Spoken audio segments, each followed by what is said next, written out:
당신이 일을 하는 이유는 무엇입니까? 지금 당신이 꿈꿔왔던 삶입니까? 내일 아침이 오는 것이 기다려집니까? 당신이 좋아하는 일은 무엇입니까? 당신이 좋아하는 일로 얼마나 수익을 내고 싶습니까? 당신은 자신 좋아하는 일을 사랑할 준비가 되어 있습니까?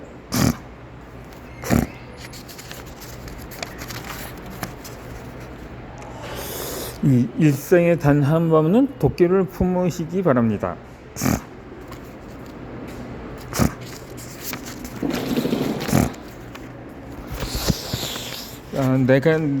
내가 무엇을 좋아하는지 모른다면 어떻게 하겠습니까? 같은 직업을 가진 A와 B라는 사람이 있습니다. 하는 일도 비슷하고 직장 내 위상도 비슷합니다. 그런데 그들의 직업 만족도와 수입은 천지 차이입니다. 그렇다면 왜 이런 일이 벌어지는 걸까요? 이 A와 B라는 사람은 입사 동기입니다. 이 둘 다 경영을 전공했고 회사에서 마케팅 관련 직무를 담당하고 있습니다. 처음에는 두 사람 모두 만족스러웠다고 합니다. 자신이 좋아하는 일을 하고 있다고 믿어 의심치 않았습니다. 하지만 연차가 쌓이다 조금씩 달라지기 시작을 합니다. 이 A라는 사람은 어느 정도 업무가 파악되었다는 생각이 들자 더 자기 일에 관해 연구를 하지 않았습니다. 다른 취미나 특기를 찾을 생각도 하지 않은 채 퇴근하면 TV를 보거나 컴퓨터 게임만 하며 시간을 보냈습니다. 반면 B라는 사람은 달랐습니다. 자신의 업무가 어느 정도 수준에 도달했다는 반전에 들자 다른 팀의 일도 주의 깊게 보기 시작했습니다. 마케팅 팀 소속임에도 불구하고 영업과 세일즈 그리고 브랜딩 업무에도 관심을 가지며 손을 써봤었습니다. 그런 B를 보고 A는 바보 같은 사람이라고 생각했습니다. 똑같은 월급을 받는데 그저진 일 외에 매달려 일하는 건 자기 몸만 촉내는 것이라고 여겼습니다.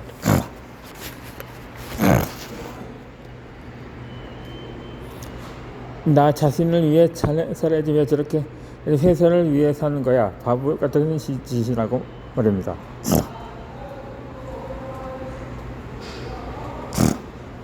그런데 시간이 지나서 상황은 급변했습니다. 이 B라는 사람은 회사에서 다양한 경험을 토대로 쌓아낸 임명을 활용해서 마케팅 대행 소개 사업을 쉽게 맡게 되었습니다. B는 단순히 마케팅에 대한 자료를 연구하는 데서 끝나는 게 아니라 직접 그 상품을 연결해주는 영업과 세일즈까지 관여하게 되었습니다. B가 퇴직한다고 했을 때 회사의 간부들은 파격적인 연봉 인상을 제시하며 그를 잡았습니다. 하지만 B는 끝내 회사를 나와 마케팅 대행자들을 연결해준 자신의 사업을 하면서 만족스러워했습니다.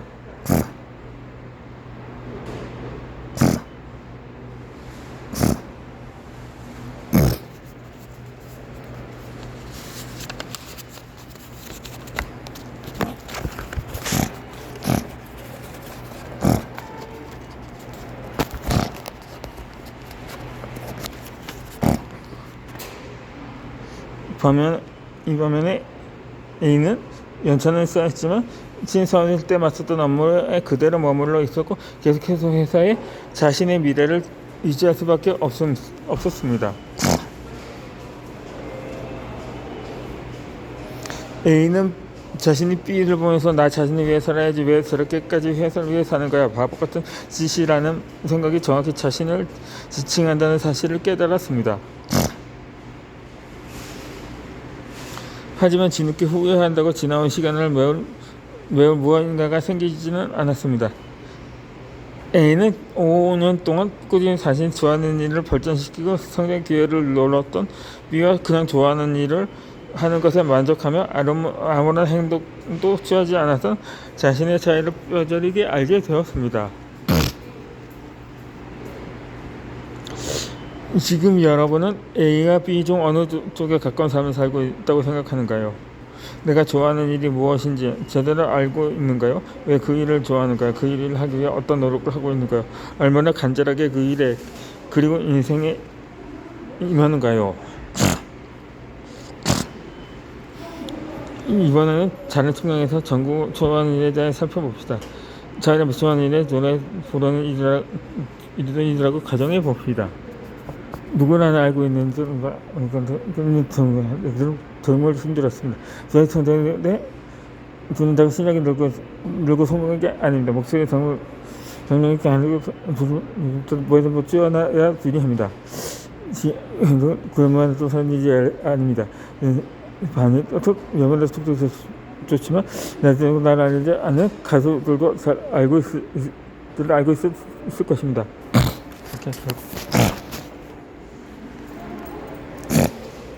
이 여인은 굴하지 않고 만족하니 노래 부르기에만 열중하게 된다면 모아졌던 돈을 청진하고 거리에 나가거나 부모님이 들어가 내 재정을 알지 못하는 새는 엄마하기 십상입니다. 이 노래 부르는 일을 좋아한다고 했을 때 자신에게 물어봐야 합니다. 노래를 부를 때 나는 어떤 부분에서 행복하다고 느끼는가? 누군가의 낯선 노래를 쓰면서 고요지고 온전하게 스트레스에서 두준 것 같은 매력을 느끼는 거라고 합니다. 누군가는 고음을 내질 때 내면 에너지에서 이거니까 불가능한 데 스스로를 느낀다고 합니다. 그냥 음악에 시험을 짓지 않아도 좋습니다. 그런데 단순히 자신의 노래를 듣고 힘을 얻을 때가 가장 행복하다고 말하고 누군가는 노래하고 조용히 나 혼자 노래 부르고 가사를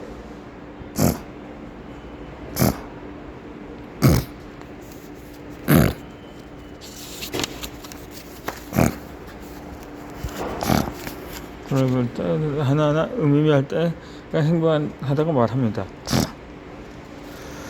단순히 노래하는 것이 좋다고 생각하면서 노래만 부를 것이 아니라 노래를 왜 좋아하는지 이거에 대해서 똑똑하게 분석해야 합니다. 왜 노래를 부르는 것인지 노래를 부를 때 어떤 감정이 들기 때문에 노래를 부르는 일과 관련해서 내가 발전시키는 일이 무엇인가를 찾아볼 것입니다. 권순자보다 시간도 아니라 나는 좋아하는 일로서 어떻게 만들 수 있는지 연구하고 고민해야 합니다.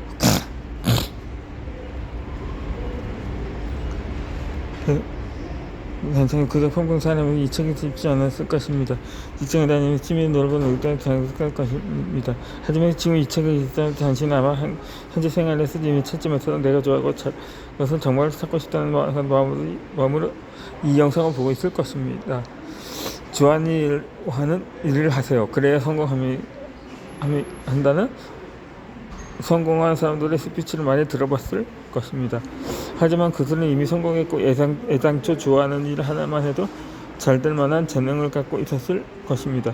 물론 그 재능의 세계에서도 치열하게 노력했기에 최고라는 타이틀을 쟁취했겠지만 아쉽게도 99%에 속하는 우리에게는 그러한 축전자성은 존재하지 않습니다. 안타깝지만 인정하고 빠르게 인정해야 합니다. 노래는 돈을 굉장히 좋아하지만 노래를 잘 부른다는 소는 부모님에 들어보지 못했습니다. 돈을 내고 보이스 트레이닝을 받아보려고 코치를 찾아서 물어본 적도 있습니다. 코치님, 제가 트레이닝을 오래 받으면 좋은 가수가 될 수 있을까요? 묻자 그 트레이닝은 웃으면서 트레이닝을 받으면 지금보다 훨씬 더 잘 부를 수는 있겠지만 사실 가수는 재능의 영역이라고 말했습니다.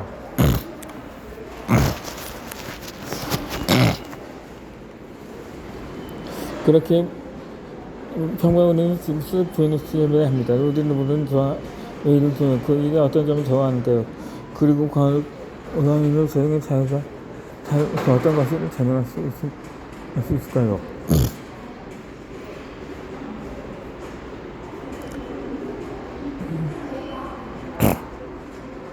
그리고 제가 어떤 것을 못지 않는 사람도 보고 더워서 봅시다. 그리고 내가 좋아하는지 많은 것을 어떻게 분석해 봅니다.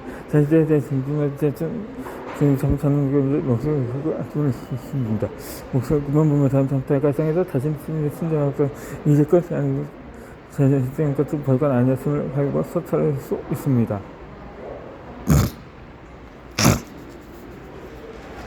이렇게 봤습니다.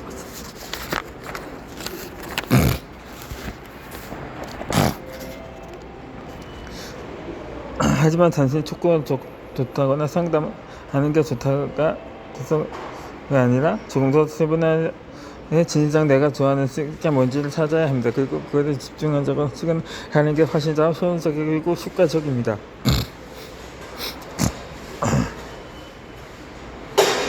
익숙한대로 생각하면 편안하고 행복합니다. 몸도 힘들지 않고 머리도 힘들지 않습니다. 이미 그에 대한 프로세스가 이미 되어 있으니 말입니다. 무슨 생각을 하게 되면 몸과 머리가 힘듭니다. 저는 이때껏 일반적인 생각에서 벗어나고 일반적인 사람들과 다르게 접근해야 성공합니다. 미국의 유명한 가수인 폴 압둘은 해야 하는 것 이상을 할수록 성공할수록 확률이 높아진다고 했습니다. 이 제가 보고 있는 당신도 해야 하는 것을 그 이상을 하기 위해 기꺼이 힘들습니까 되어 있는 사람이지 않은가요?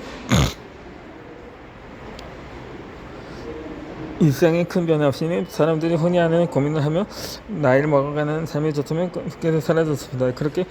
그러나 그렇지 않다면 작은 나에게 시도를 해봅시다. 내가 좋아하는 일이 무엇인지에 대해 똑똑하게 판단하는 것. 그게 날개짓 시작입니다. 작은 날개짓을 시작한다면 훨씬 더 많은 기회가 우리에게 올 것입니다.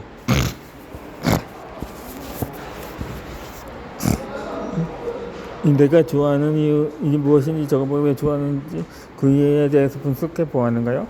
그러면 여전히 자신이 없다면 내가 좋아한다고 생각하는 일들 단 3가지 단계를 분명히 해보니 이거는 것이고 내가 정말 좋아할 수 있는지 이를 업으로 삼을 수 있는지 야목과 명확하게 드러납니다.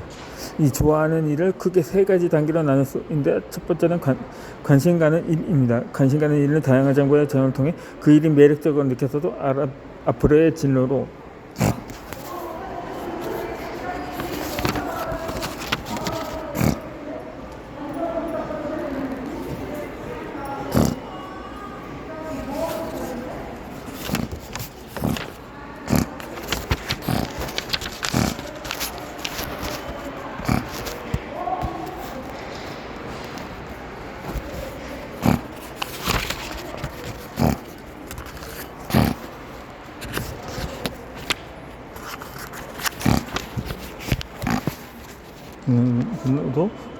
성취하고 싶은 일입니다. 이 장기적으로 안정적인 일을 펼칠 수 있을 것 같고 그때는 합정하는 긍정적인 대가와 사회적 인정 얻을 수 있는 일입니다. 단 삶의 의미나 가치관과는 무관합니다. 이 일을 진로로 선택할 때 발생할 수 있는 최대의 위험은 나에게 관심 가는 일은 다른 사람도 그렇게 느낄 가능성이 크다는 것입니다. 이 적당한 금전적인 대가라든가 사회적 인정이 위레벨이 보장되는 S급 일자리일 텐데 시장에서의 공급은 한정적이고 수요는 폭발적으로 많을 것입니다. 그러다 보니 경쟁력이 쉽고 애당초 외부적인 요인 때문에 관심을 가지는 것이 정도의 지체적 포기할 확률이 매우 높습니다.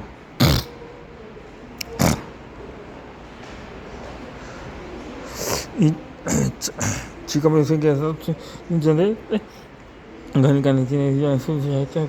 그러니까 일생의 숫자 5개의 경마다 그 일을 시작할 때 이전에 몰랐던 어려움이 발생해 예상보다 보상이 낮으면 후회하기 쉽습니다. 이 두 번째는 즐거운 일입니다. 누군가에는 글을 쓸 때 즐겁고 누군가에는 운동할 때 즐겁습니다. 그 일을 할 때 행복하고 마음이 편안하다고 느낍니다. 사람마다 즐겁다고 느끼는 일이 다양하기 때문에 콕 집어 하나를 정할 수는 없습니다. 그러나 누구나 즐거운 기분을 느끼게 하는 일을 하나씩 갖고 있고 그것을 직업으로 삼기를 희망합니다. 그 말인 즉슨 즐거운 일과 관심 가는 일과 비슷하게 경쟁이 치열하고 예상치 못한 문제를 부딪히면 금세 좌절하기 쉽다는 것입니다.